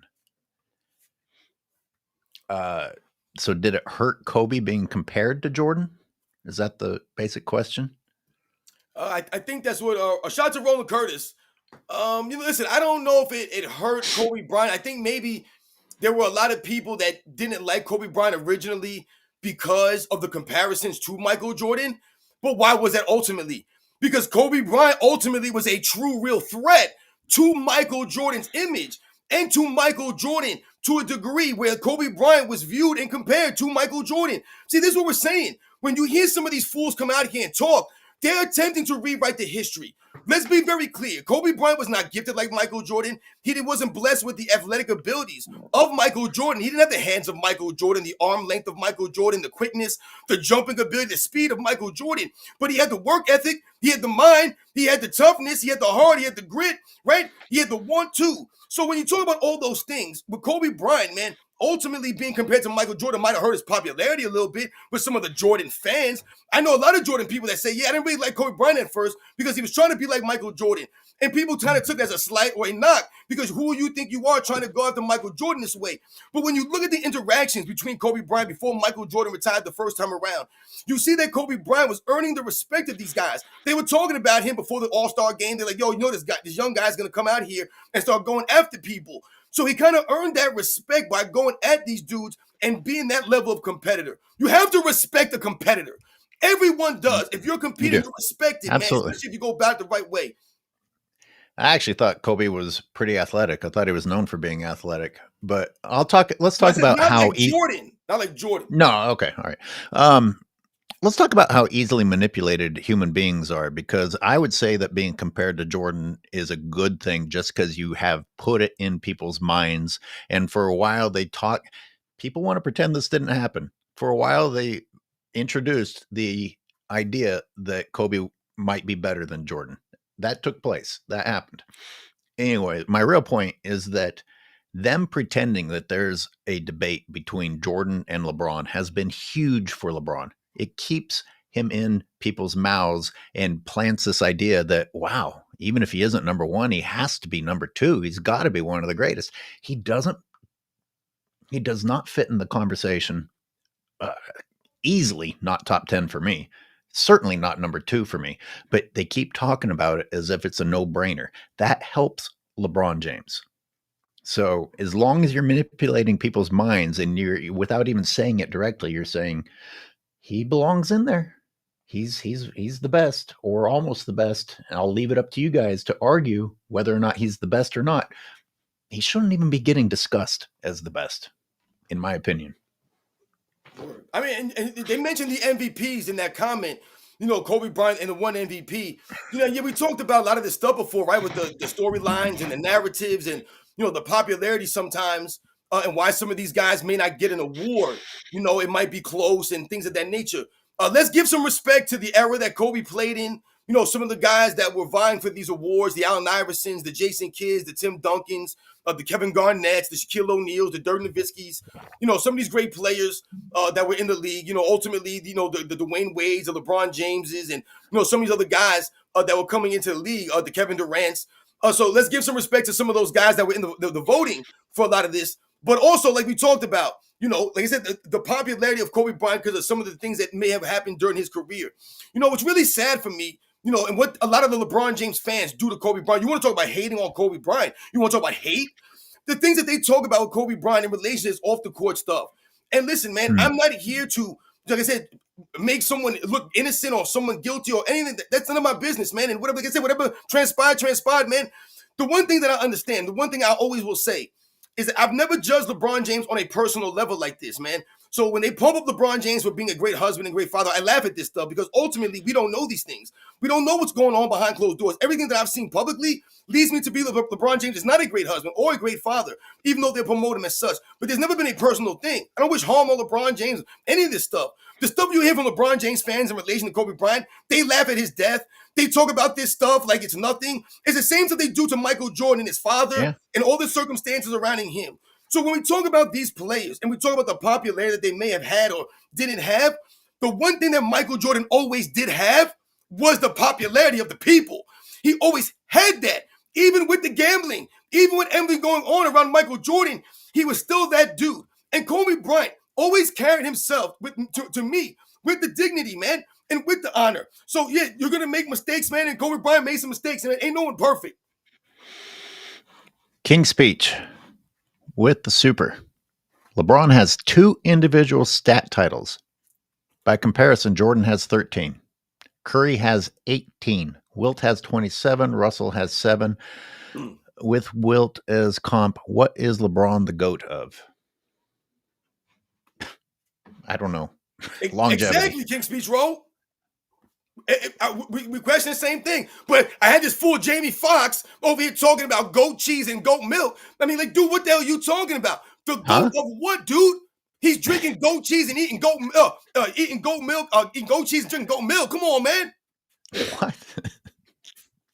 Jamie Foxx lost his mind, man. See, these guys just say crazy stuff in the name of LeBron James. That doesn't Jamie Foxx? The Jamie Foxx? That's like the Jamie Foxx. Oh, no. That's right. Oh, no. Ia Morris says, Player A, who averaged 23 points for 20 years for a total of 37,720 points, is better than player B, who averaged 30 for 15 for a total of 36,900. That's the LeBron fan mentality. Salute, fellas. Yo, for real, shout out to Isaac Morris. Exactly. This is what I'm saying, man. LeBron James been out there lollygagging, jogging around, while Michael Jordan was out there hustling. A lot of the great players was hustling. Bill Russell was hustling, man. He wasn't lollygagging. You didn't have to wait for Bill Russell to get across half court because he was crying with the referee, because he was pounding, moaning, or standing there like this. He was the guy that yelled at people for doing that. Yep. Great point. I didn't mention this one, but I saw this was on your list. Bilf. I don't know what. Yeah, shout out to Bilf, man. How cringe is this Harden and China adventure, which took me by surprise when I saw that thumbnail on your channel. I was like, Jesus, what is this about? I don't even know. Go ahead. Catch us up. I don't know what this bullshit is. Yo, man. Shout out to everybody in the chat, man. This is why I love you guys. This is why I love doing the show, man. Like I said, we talk about everything, man. You know that. I don't even want to know half the time, man. I don't even want to know. That's why I'm here, LH. That's why we are here. That's why we are the dynamic duo, man. Okay. So anyway, if you guys don't know, if you haven't seen the video on my channel, apparently Adidas in conjunction, with some, designers and, some artists out in China, They built James Harden his own court, an actual court with James Harden, full length James Harden standing on the court. That's But right. I'm why? not lying. You guys But know why? Adidas and James Harden got this partnership. There was, like I said, some artist that designed this or whatever it was, and they built a freaking court for James Harden. I want everybody to understand. James Harden, who we all understand, is one of the greatest chokers of his era, of all time. One of there's a guy who comes up small in big moments, oftentimes, James Harden. This man has never won anything in the NBA. James Harden's not a champion. He's won nothing in the NBA, and he has a court built for him. Yeah. If anybody's from China that's in the chat right now, what the hell's wrong with y'all, man? What the hell y'all doing out there? And that's no knock on that dude, the artist, the designer. I can't remember his name. There's no knock on the Chinese guy who designed the court. I'm not knocking these guys. That doesn't make any sense. How does James Harden qualify? How did he deserve to get a basketball court in his honor? It was a tribute to James Carter. A tribute to what? The traveling, the 5-step back threes, the flopping, the choking. They've been influenced. The coming into camp out of shape, the not having any leadership. Am I crazy, or does that painting of him actually show a pooch belly a little bit? Even in the tribute to him, they couldn't hide the pooch belly. I mean, I said in my video, if they would have built a tribute court outside of one of these strip clubs that James Harden is notorious for being at, I'd have had no problem with it, because that would have mean he contributed to that court. He's putting money in the strip club. You know, when a lot of these guys tell me, you hear a lot of these guys talk about, yeah, we're going there to eat food. The food's really good there. I laugh at these fools, man. Stop playing, man. Stop it right now. Y'all ain't going there for the food, man. All right, come on, man. What are we doing here? So if they would have built a court outside the strip joint, you know, at Magic City or something like that for James Harden, then no doubt, shout out to them. But to build this in China, Adidas, what are y'all doing? I want to blame being influenced by American sports media that has pushed the idea that stats are that important, because James Harden has stats. He's not a winner, but he's accumulated. I mean, that's the only. I don't want to spend any more time on this. That's the best. It's a nice court, but it's got a full length picture of James Harden on it, man. Come on. Yeah, I don't want to spend any more time on that. Just build the court crazy. And don't put his body on it. And just say, put a little plaque on the fence or something, and say there's a fence in tribute to James Harden, a guy who's won nothing in the NBA, but we're going to build a court in China. Why they didn't build a court in America? Why they build it in China? James Harden's American, isn't he? I don't have the answer. Come on, man. Because they wouldn't have let them build it in America. No one would have authorized that. They would have said, what do you want to build? We ain't giving them no damn funds for no James Harden basketball court. We ain't chopping down no trees here for that nonsense. Come on, man. Well, I get that. I just don't think that gives China a good motivation either, though. Nah, I'm just joking with that stuff. You know me. So Jessica McKenzie with the super says, when I was watching MJ, I wasn't thinking about stats. I was just enjoying the game because it was good entertainment and the GOAT was a true competitor. It was must-see TV. It was the type of shit where you planned your day around. It was. Yo, shout out to Jessica McKenzie. You round the money. I mean, think about it. Larry Bird, a guy that we talk about a lot. We bring his name up a lot, right? One of the great players. Larry Bird's known for having 50, 40, 90 seasons, but Larry Bird wasn't playing for 50, 40, 90 seasons. These guys were doing these things, like I said, in the process while they were playing the game. It wasn't something that they were looking at or chasing. Mark Price, for example, has a 50, 40, 90 season in his NBA career. But no one talks about Mark Price and the things that he was able to do on the basketball court. Like I said, someone like Mark Price, and shout out to Mark Price, because I was probably going to drop a video on Mark Price. But, you know, someone like him, when you think about what he could do in an era like today, you know, regardless of the lack of physicality and stuff like that, I'm talking about what he would be allowed to do in this era with the space, you know, with the ability to be able to shoot this many threes. Mark Price was a knockdown shooter, man. And like I said, he was out there doing 50, 40, 90 when it wasn't a thing that guys were necessarily chasing or thinking about. They just played the game. Do you want to read Roland Curtis? Absolutely. Shout out to Roland Curtis. Jordan's 1993 NBA Finals had one of the highest viewership ratings ever at 17.9. Jordan retired, the 1994 NBA Finals viewership fell by 31% to 12.4. Absolutely.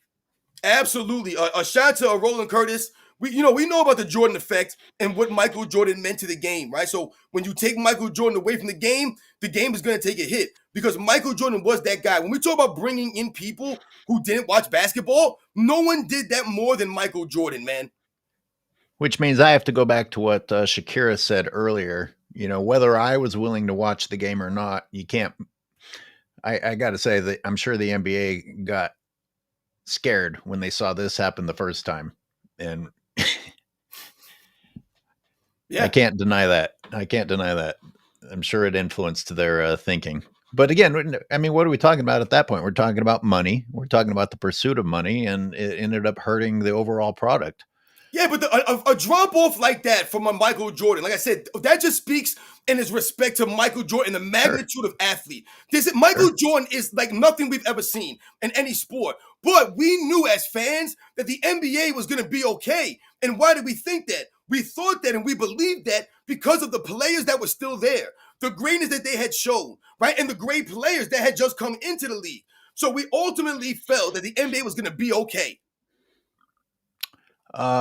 Praise the Dawn says YouTube's tripping. I sent 3 super chats and it never posted. I don't know what to say except that I'm not surprised.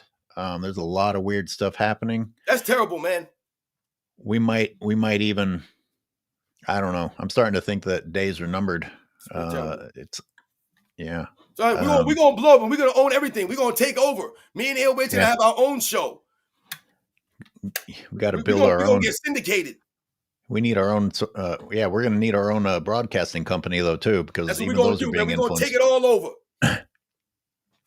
What was it? I saw another one that I wanted to read here.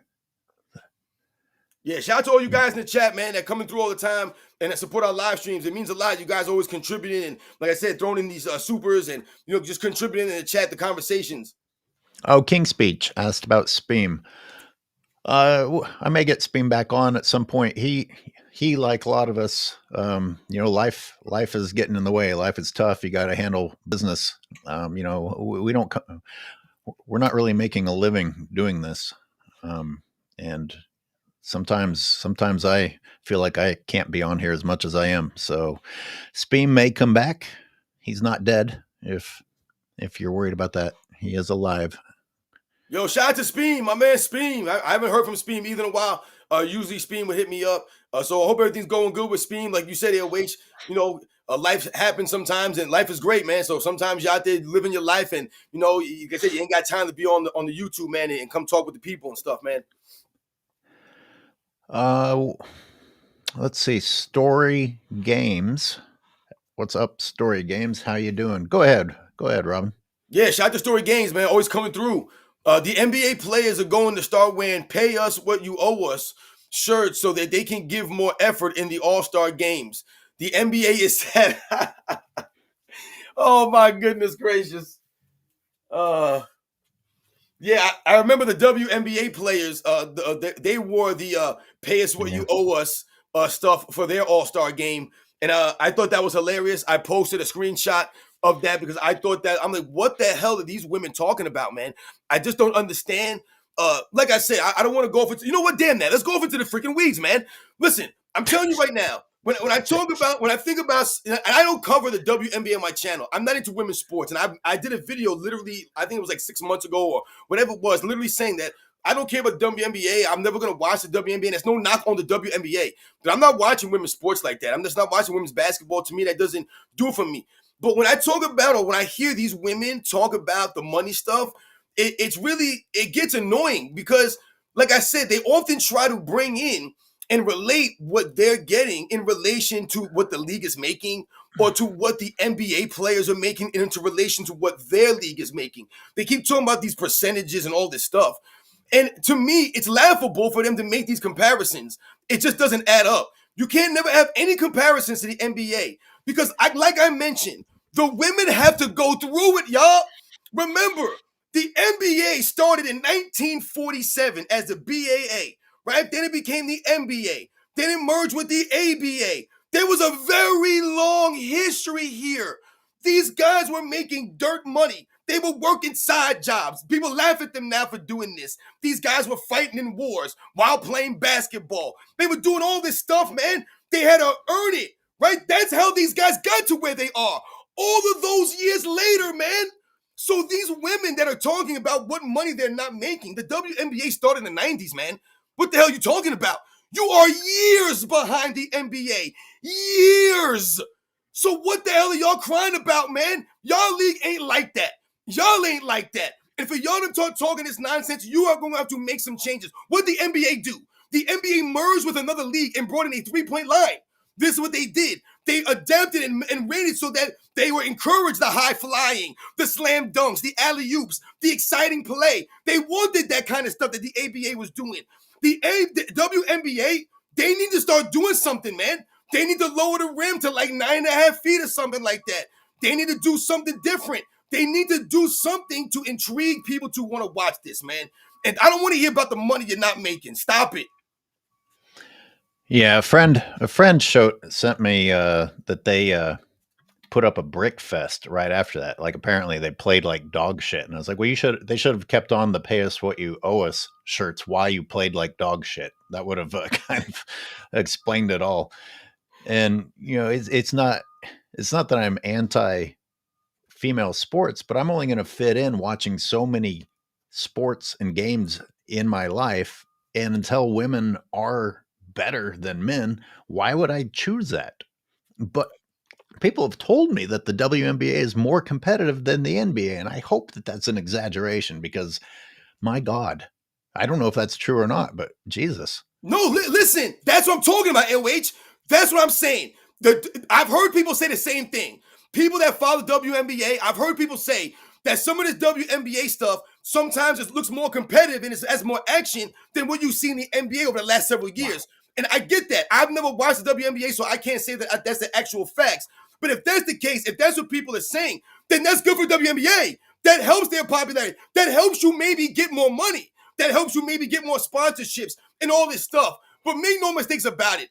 A lot of people, a lot of these women that can make money from playing basketball, they have more avenues to make money outside of the actual basketball contract than any of these guys could back in the day think about, or even the women for that matter. So I don't really know what they're complaining about. They can all start a podcast right now and probably make thousands of dollars a month just over podcasting on a WNBA team. And they know their name. They're going to get cachet. This is what I'm saying. I can't do that.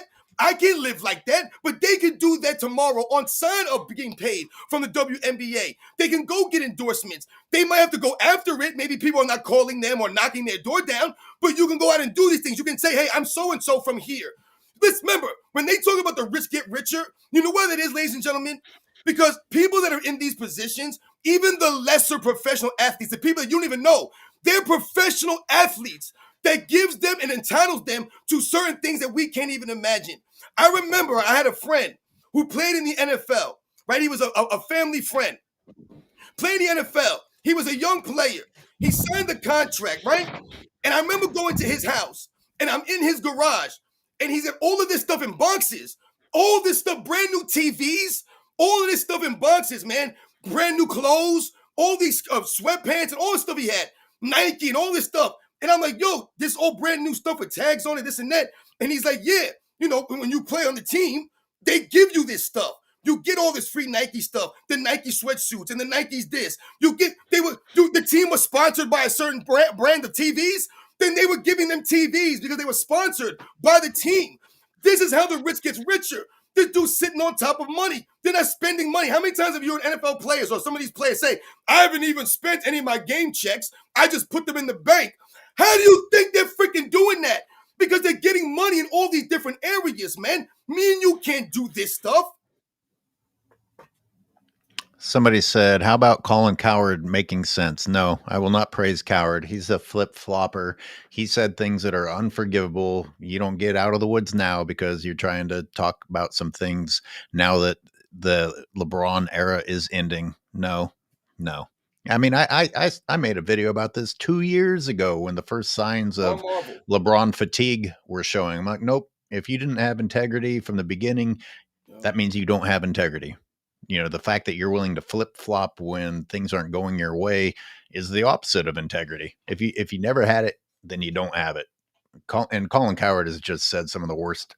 I mean, that's a lot of competition because a lot of people say terrible things, but he said some shit that I wanted to punch him in the face for. Yeah. You want to read Star Marvel? Yeah. With a $10 super? Thank you. For coming through. I grew up in Chicagoland. Jordan made it like Disneyland out here. I have always thought LeBron James was a dirtbag, not fun to watch, no fun to watch. Thanks to y'all, I know I ain't taking crazy pills. Yo, that's what I'm telling you. Shout out to Star Marvel coming through. That's what I'm saying. Like sometimes, like I have to like think to myself, like, am I in the Matrix? I say it all the time. Like they're literally trying to rewrite the history. Now we're not crazy. We know the deal. I always tell you guys, I'm giving you guys perspective, but I'm giving you factual perspective. Factual perspective is what I'm giving you with basketball and Michael Jordan and all this stuff from back in the day. Shout out to Star Marvel. McZuggins asked to be able to call in. Maybe we will. I don't know. We've been on for quite a while. Here's another super chat from Eyal Sabag. The All-Star game was almost as exciting as the playoffs in the 90s now. Now it's the All-Star game was almost as exciting as the playoffs were back in the 90s. Yeah, the All-Star games were great. Now it's worse than watching the grass grow. It's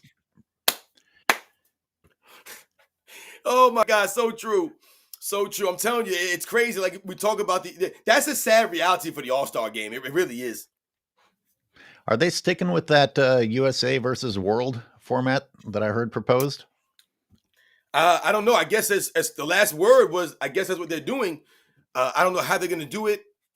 But once again, they destroyed it years ago when they took it originally away from the East versus West. They just messed it up. Like I said, they should have never changed that. That was tradition. Like, you know, tradition matters. It really matters. I don't get why some of these people don't really get that. You know, they try to talk about the evolution of the game, but the evolution shouldn't necessarily take away certain traditions. You know, when we talk about the A2 games and people playing A2 games, that was a badge of honor. That was almost like a rite of passage. You could brag about playing the A2 games. It mattered to these guys. Like I said, it's like you were keeping in line with the tradition of the league by going out there and trying to play every night. That's what you just were supposed to do. And now the traditions, it doesn't matter so much. What do we think about calling? Are you in the mood for calls? What time is it? I mean, yeah, if you could do maybe one or two calls, I'm down with that, man. All right, we'll do it for a couple minutes, but we've been on for a while. We're going to be back Sunday. Remember, we're going to be back Sunday. Absolutely. All right, link posted. We'll see who hops in here. Yeah, shout out to all you guys in the chat once again. Thank you for everybody for coming through as always. Like I always said, we'll be back on Sunday. You guys know the deal, man. We're going to be bringing to you. Is Jim going to be back on Sunday? Actually, I didn't confirm that. He was busy expressing his concerns over YouTube copywriting. Yes. So, yeah. We got Haas. This will probably Haas, go. Let him go. Coming hot. Oh, and here's McZuggins with a super. Oh, I didn't. Haas, you dropped. I did not remove you. Said it before. Clutch got me on WNBA's side. Pay NBA the same. Cheers. Haas, I think you're having connection problems. I saw you come in and go again. Yeah, absolutely, McZuggins. Oh, here's McZuggins. McZuggins, are you on?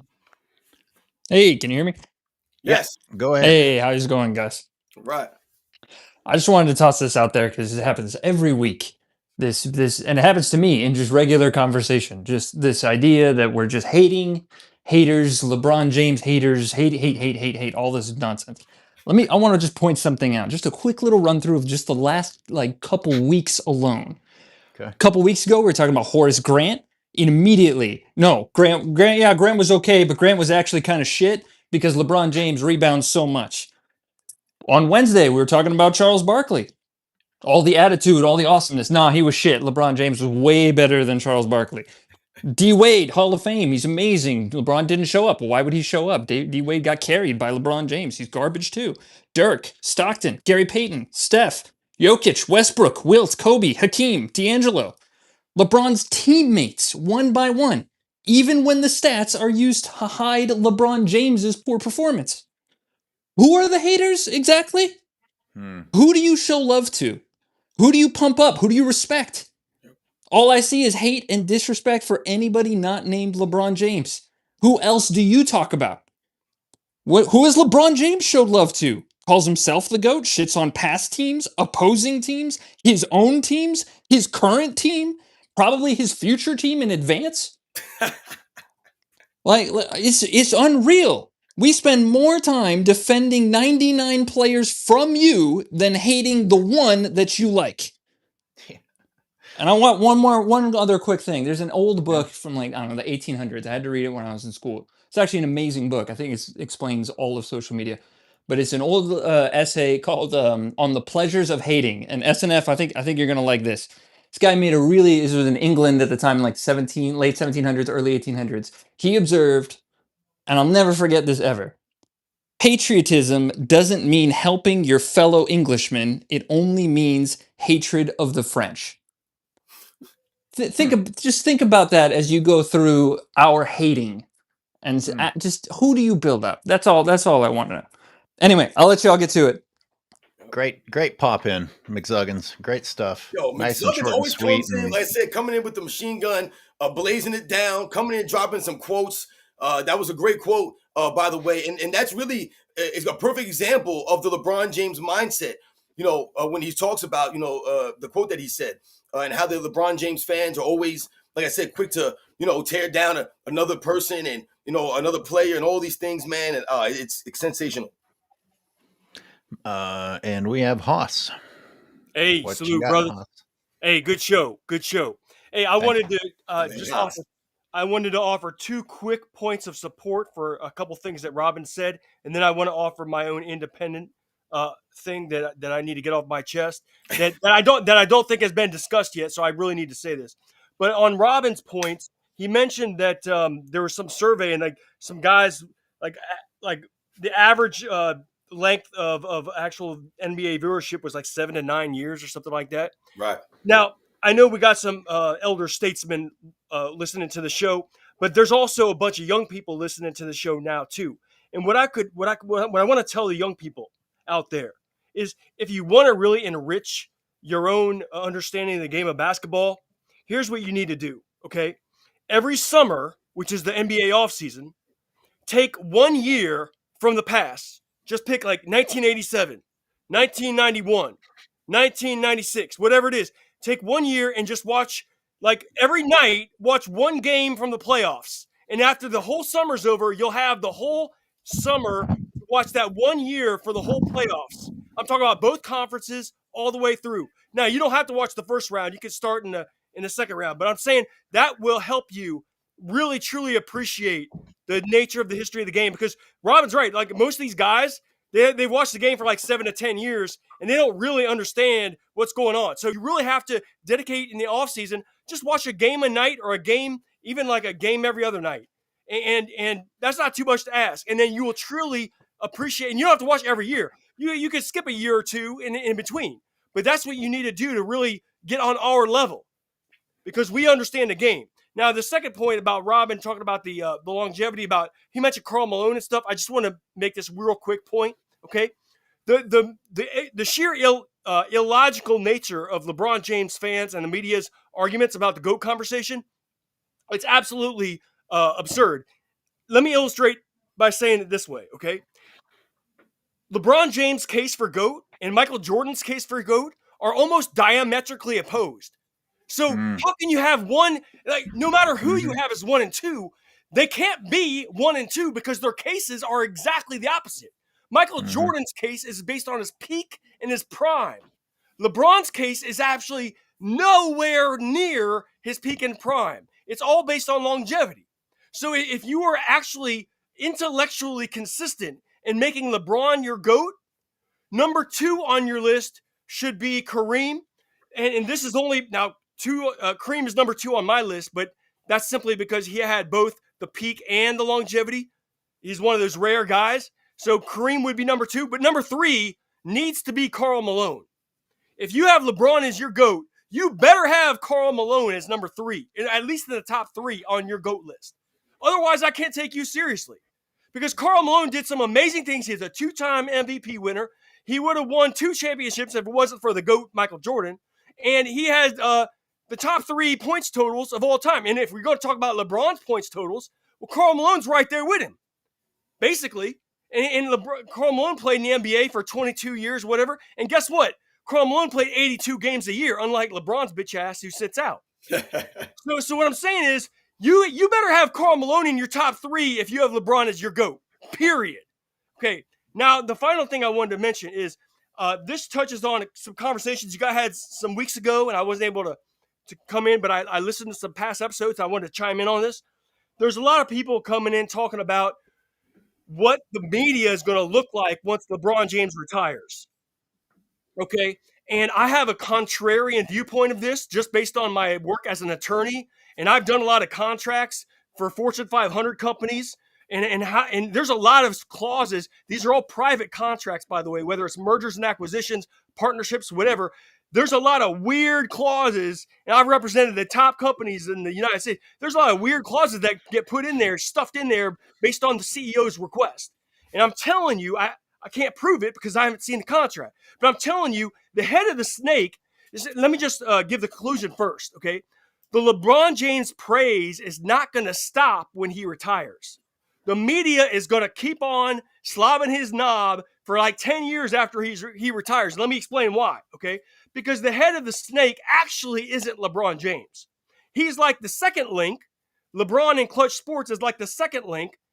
But the head of the snake, well, maybe the third link, ESPN is the second link, but the head of the snake is actually Adam Silver. And let me explain how these contracts work, because Adam Silver has total power and control. Basically, he can distribute the NBA's rights to whatever company and television media provider he wants. And so he could put any strings on that he would like. And Adam Silver's number one sort of point of view in his legacy is Adam Silver wants to be remembered as the greatest commissioner in NBA history. And that's why he has greased the skids for LeBron during his entire career. So what happens is when the NBA gives the media rights to ESPN, this is how the contract works, okay? So the advertisers give their money to ESPN. ESPN gives their money to the NBA. But the NBA could say, look, we'll take a little bit less of your money, okay, in exchange for you following our narratives. So what would happen is this. They would say, okay, we'll take the price down. We'll take the price down like $100 million over the course of 10 or 15 years. But in exchange for that, you've got to follow our narrative written by Adam Silver himself, basically, for not just the term of the media rights contract, but for a decade after that as well. So for example, if the media rights contract ends in 2030, basically they would say, you've got to follow Adam Silver's written narrative. ESPN has to follow this until 10 years after 2030, which would be 2040. Okay. And if ESPN does not follow what Adam Silver tells them to put out as their narrative, they're in breach of contract, and ESPN has to give back to the NBA all the hundreds of millions of dollars that they've based on breach of contract. And all this is done not in the court system. It's done through arbitration. There's an arbitration clause, so it's all private. Okay. So none of this will ever come out in public. What I'm saying to you is that there's clauses in the contract that Adam Silver has demanded ESPN follows, not just throughout LeBron's career, but well past his career, to make sure that Adam Silver is regarded as the greatest commissioner in NBA history. And that's what this is all about. So I just had to get that off my chest. Peace to you guys. I love every time you do a show. I tune in, whether it's live or after the fact. And I just love you. Peace. Thanks for the rant. We appreciate it. Haas always comes in with you always come in hot. Philosopher Stoned has been waiting a little bit. We'll let Philosopher Stoned say his bit, and then I can't sit still this long. I gotta go exercise and then get to work. Yo, what up, gentlemen? How y'all What's doing? up, Mr. Stoned? What's up? What up? What's What's up? on your Clock is mind? on. What up? So I forgot who did this video, and maybe you guys touched on it too. I'm getting in the live a little late, so I apologize. But I heard somebody mention that maybe LeBron's plan the entire time was to sabotage the NBA so he could start this league in the first place and use, all of the bad stuff that he did to diminish the game to make the game that he makes with this new league even better. And I was like, damn, it was like one of those memes where all the equations are happening and the white lady's like, oh shit. That was me. I was like, damn, Yep. that makes too much sense because I'm like, damn, he kind of did ruin as much as he could. And this is the coldest part. This is the part that the video didn't talk about that I thought about. Remember when in 2020 all the players came together in the bubble and were like, man, we shouldn't do this. We should start our own league. And LeBron was the one Yep. who said, Mm. no, we got to stick together in the NBA. That is a snake ass person. That is the snakest of the snakes. Anaconda level snakery. It's disgusting. He's disgusting. And it's unfortunately just going to continue. This is the scary part about this. And this is my last thing. Yep. After this, he's going to retire. And we think, oh, the nightmare is over. The nightmare is over. No, the nightmare has just begun. If he starts his own league, it's definitely all of his own press. The press is already on his jockstrap, right? The only hope that we have is when he retires, the NBA, he declares war against the NBA. Great. Because the NBA has all the skeletons from his closet. And now the beginning of the end actually start. It's about to get crazy, man. I'm not going to lie. I'm not going to lie. Yo, So you I've making some great points. Wait a minute, well, I'm with you. I've always been there. The idea that suddenly the problem that the NBA's invested this much time and effort into is going to go away, too good to be true. Not going to. I'm curious if the argument you presented and ESPN were to actually listen to it and debate against it. I'd be curious to see how quickly they flip because they compliment LeBron all the time on being calculating. It's manipulation and it's gross, but they call it calculated and smart and a business mind. Are they going to pretend that they never said any of that? If this were presented to them and say, oh, look what LeBron has actually been calculating this whole time, are they going to flip around and be like, oh, no, that's not, LeBron just loves the game. He's not a calculating person. Anyway, that's what popped into my head when you said that. I don't doubt it, unfortunately. Like he's shown us that his personality level knows no bounds when it comes to shitting on other people for his own benefit. So Mhm. whether what you're saying comes true or not, all I'll say is that wouldn't surprise me. Yeah, you made some great points. Shout out to Philosopher Stone for coming through and dropping that. I made a video talking about LeBron James and proposing that league, and he's trying to come up with investors. And supposedly he has, billions of dollars already lined up from investors for this league. You made some great points. Let's also think that LeBron James has always made damn sure that he's signing max contracts. LeBron James has gotten a lot of money from the NBA. When they compare him to Michael Jordan, the billions of dollars that they have earned, remember, Michael Jordan didn't make that much money for his playing career. The money that Michael Jordan has gotten throughout his life has all come through the endorsements. Everything that he's gotten from what? His legacy. His brand is built off of his own court image, what he did for the game, all this stuff. LeBron James and the things you're mentioning, he's always making sure he gets his money so that ultimately he can become a billionaire. So he could be in a position to start his own league. And remember, if LeBron James ends up starting this league, it's going to be a rival to the NBA. It's going to be a rival, guys, because remember, there's going to be something where you can't play in both leagues, right? So you can't play in LeBron James league and you won't be able to play in the NBA simultaneously. You have to decide between either league. So that's going to ultimately hurt the league. If they start taking some of the better players from the NBA, that's not helping the game. And like you said, LeBron James sabotaged the league so that he can even have a chance to do something like this. Right. I just wanted to mention a couple other things with this. The last dude said he was an attorney. I'm actually an attorney as well. And the coldest part about all this is he has an agency, right? With current players in the NBA. So if you have current players in the NBA in your agency, and let's be honest, we all know it's LeBron's agency, right? So if you got those players in that agency, you can't have the players going from that league in the NBA to whatever league you're going to. Yep. That's a direct conflict of interest. It's unethical as hell. And the guy that he's starting it with, Maverick Carter, doesn't he have a weird case about some fraud shit? I mean, come on, bro. Like it's like they're playing in our faces, and people are so stupid now. It's like they just allow it. And then one more thing is, sorry, man. This is crazy. I heard that the money that he's getting, most of the money is Saudi money, and I'm gonna end it on that. I didn't even, you know what I mean? Because I can get into some whole other stuff. But hey, we're talking billions on billions. If it's that money, he has the money to actually do something money wise with the league. Well, remember, we talk about the article that I read in relation. Once again, shout out to Philosopher Stone. The article that I read in relation to LeBron James possibly starting his own league, they compared it to Live Golf. And we talked about this. And everyone understands that there were problems with Live Golf versus the PGA and how they were taking golfers away from the PGA Tour and how they were going to have to make a decision, these great golfers, the people that were out there, whether they were going to play in one league or the other.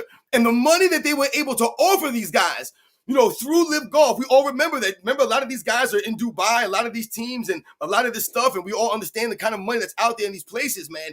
They were able to offer more money to these guys. So if LeBron James opens up a league, and that they talked about, it's going to be 6 men's teams, 6 women's teams. This is what they were proposing.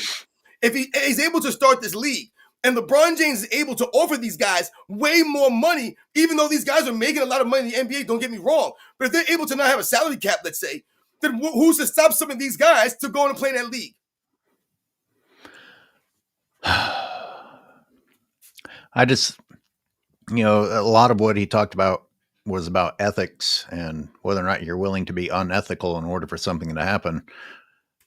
Well, Maverick Carter, LeBron James, I don't think of the word ethical, but I also don't think of that fan base as giving a shit about ethics. So if they no matter how shitty what LeBron does, his move to the NBA, they will follow, and his Clutch Sports people will go there, and they'll face whatever slap on the wrist that comes, if any comes, because LeBron James has already broken the rules in the NBA, and all we hear is ESPN saying how much he's done for the game. I did see this from Infamous Sneak Attack. Say, what if Jeannie Buss sold the Lakers to invest in LeBron's league? And that's just crazy enough to be true, possible.